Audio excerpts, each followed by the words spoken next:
The Huzam Project was recorded by 4 Chicago-based native Arab musicians who continue to perform as a quartet.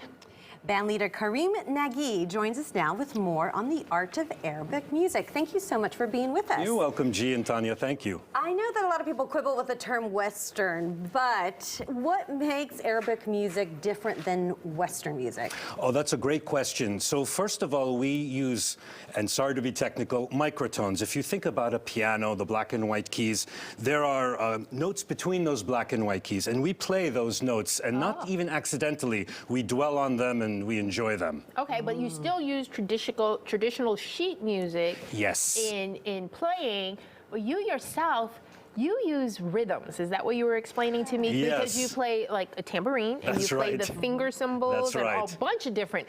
That's right. You'll all get to hear the Huzam ensemble, and we have a lot of traditional instruments: the oud, the ney, a violin, and then my instrument, which is the riq. And I use the rhythms of Arabic culture to help compose the music, and then us together, the whole band, we play the original compositions. So when someone's listening to Arabic music for the first time, what should they be kind of listening for? Oh, terrific. I really think that if they could just listen to it organically, turn it on and enjoy it and not try to compare it to anything. But what they will see and hear soon is the interplay with the musicians and how the melody gets delivered, and each person has a different approach to the same melody. And I was looking at some of your videos. You do a lot of movement too, you know. Tanya's ready to join. My mother's always telling me, sit still, sit still. Yeah, I personally get very into the music and rhythm, and I'm a folk dancer also, and I teach Arabic folk dance, and it's I don't extract the two.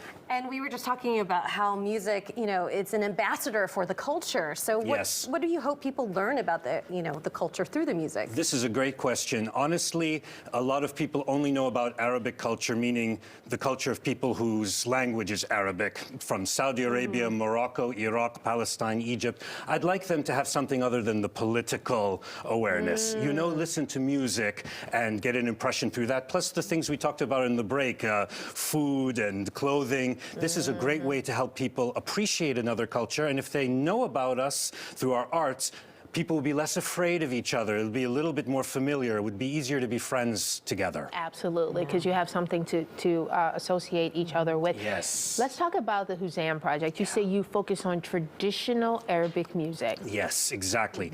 So all of us play traditional Arabic music, the famous music that we grew up with, that people from our countries like to listen to. But this project, it's original music. We take those old genre, those original styles of music, and create something new, a new composition in those traditional styles. And so make it something old new again. Yeah, and exactly. Are you finding a new audience as you play? Yes, Arabic diaspora people seem to like us a lot. Sometimes they maybe want a song that they know, but they're very forgiving. And also a lot of people who like jazz come to our concerts, a lot of people who like chamber music and world music in general. I can see that. I can see that. Well, Karim, thank you for joining us and explaining more about the art of Arabic music. You got a performance coming up for us in a little bit. We look forward to that. Thank you. Very much so. Thank you.